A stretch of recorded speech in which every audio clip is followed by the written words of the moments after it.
তো বন্ধুরা, তো কেমন আছো সকলে? আশা করি সকলে ভালো আছো। আজকে একটি নতুন রেসিপি নিয়ে চলে আসলাম, চিংড়ি মাছের মালাইকারি। প্রথমে চিংড়ি মাছটিকে ভেজে নেওয়ার পরে কড়াইতে তেল দেওয়ার পর কিছুটা পরিমাণ পেঁয়াজ দিয়ে সেটিকে ভাজা করে নেওয়ার পর নারকেলের যে দুধটি বের করে রাখা হয়েছিল সেটি দিয়ে দিলাম। নারকেলের দুধ কী করে বার করে রাখতে হয় সেটা আমরা সকলেই আশা করি জানি। এবার স্বাদ পরিমাণ লবণ এবং হাফ চামচ পরিমাণ হলুদ দিয়ে দিতে হবে। এটি দিয়ে দেওয়ার পরিমাণ নিজের স্বাদ অনুসারে। এবং আমরা যে চিংড়ি মাছটি ভেজে রেখেছিলাম সেটি দেওয়ার আগে 2 চামচ পরিমাণ চিনি দিয়ে দিতে হবে। এবং যে চিংড়ি মাছটি ভেজে রেখেছি এবার সেটি দিয়ে দেব।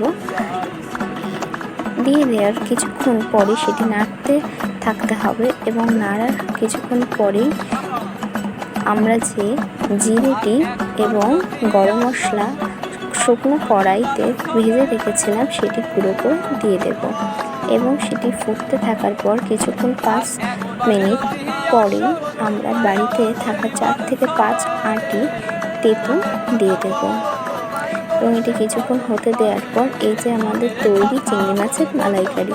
তোমাদের কেমন লাগলো অবশ্যই জানিও। এবং রেসিপিটি আমরা খুবই ঘরোয়া পদ্ধতিতে বাড়িতে বানিয়ে থাকি এবং খুবই সুস্বাদু হয়। তোমরা অবশ্যই ট্রাই করে আমাকে